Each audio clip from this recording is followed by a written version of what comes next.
अरे वाह, आज तो चमत्कार हो गया। आज मुझे ये मानव कहां से दिखाई दे रहा। कोई बात नहीं, आज बहुत दिनों के बाद मनुष्य का मांस खाने का मौका मिला है। मैं अपने इष्ट देवता को प्रणाम करता हूं। अब चलता हूं इसके पास।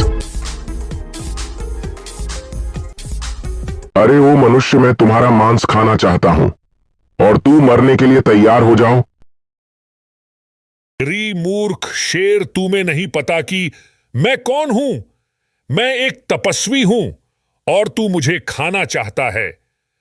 क्या तू इसका परिणाम नहीं जानता कि तेरे साथ क्या हो सकता है? मैं तुम्हें भस्म कर सकता हूं और तुझे श्राप दे सकता हूं। क्या तू मुझे भस्म करेगा? उससे पहले मरने को तैयार हो जा। ठीक है, मैं तुझे श्राप देता हूं कि तू कितना भी भोजन करेगा लेकिन तेरा पेट कभी नहीं भरेगा और तू भोजन के लिए हमेशा भटकता रहेगा।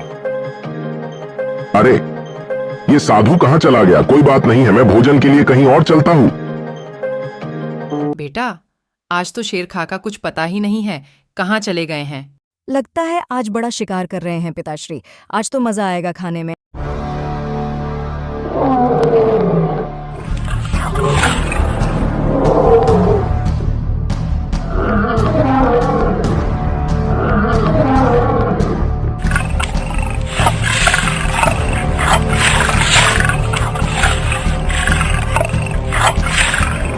अरे, आज शेर खान को क्या हुआ? इतने दुखी और सुस्त क्यों लग रहे हैं? कहीं कोई बात तो नहीं हो गई है? क्या हुआ? शेर खान, आप इतने दुखी और सुस्त क्यों लग रहे हो? इस तरह तो आपको मैंने कभी नहीं देखा। क्या हुआ? अब क्या बताऊं तुझे? मैं कितना भी खाना खा रहा हूं, पर मेरी भूख ही नहीं मिट रही है। पता नहीं मुझे क्या हो गया है। मैं बहुत परेशान हूं। ऐसे कैसे हो सकता है जी कि आप खा भी रहे हैं फिर भी आपकी भूख नहीं मिट रही? ये आश्चर्य है। मुझे सच सच बताएं, आपने क्या किया है ऐसा जो आपके साथ हो रहा है? दरअसल बात यह है कि एक दिन एक मनुष्य एक वृक्ष के नीचे बैठा तप कर रहा था।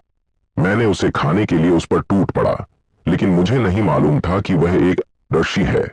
उसने मुझे इस कार्य के लिए श्राप दे दिया कि तू कितना भी भोजन करेगा तेरा पेट कभी नहीं भरेगा। तब से लेकर आज तक मेरा पेट ही नहीं भर रहा है। मैं क्या करूं? मुझे बचा लो। चिंता मत करिए शेर खान, हमें उनके पास चलकर उनसे माफी मांगनी चाहिए। शायद ओ हमें माफ कर दें। क्या तुम सच कह रही हो? क्या वो हमें माफ कर देंगे? अगर ऐसा है तो हम चलते हैं उनके पास। अरे मूर्ख, तू अभी भी नहीं सुधर पाया। मैंने तुझे श्राप दिया, इसके बावजूद तुम एक को और साथ ले आए। मुझे खाने के लिए लगता है अब तुझे भस्म करना पड़ेगा। नहीं नहीं महाराज, ऐसी बात नहीं है। ये अपने किए पर बहुत पछता रहे हैं और आपसे माफी मांगना चाहते हैं। माफी? ये तो नामुमकिन है।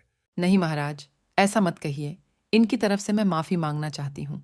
नहीं, ये नहीं हो सकता है। अब ऐसा मत कहिए महाराज, आपने मुझसे वादा किया था एक बार कि मैं तुम्हारे संकट में तुम्हारा साथ दूंगा। यही मेरा सबसे बड़ा संकट है, आप मेरा साथ दीजिए। चलो ठीक है, अगर ऐसी बात है तो मैं तुम्हारा एक बार साथ अवश्य दूंगा। ये हमारे वश में नहीं है। मैं कोशिश करता हूं। प्रभु प्रकट होकर दर्शन दीजिए।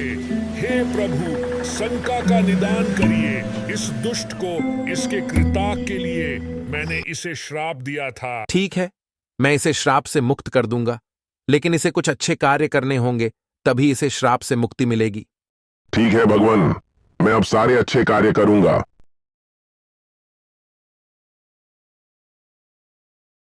रुको दुष्ट मगरमच्छ, तुम इसका शिकार नहीं कर सकते मेरे रहते हुए, क्योंकि अब ये मेरा दोस्त है।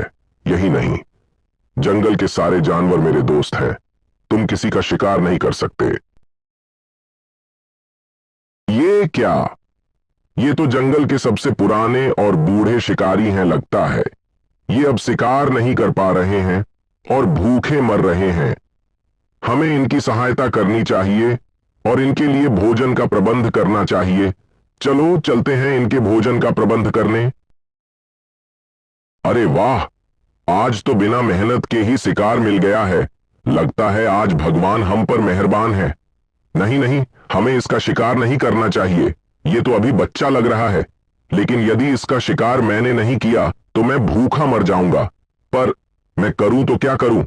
ठीक है, इसको मैं जाने देता हूँ। भगवान मुझे कहीं ना कहीं भोजन का प्रबंध जरूर करेंगे।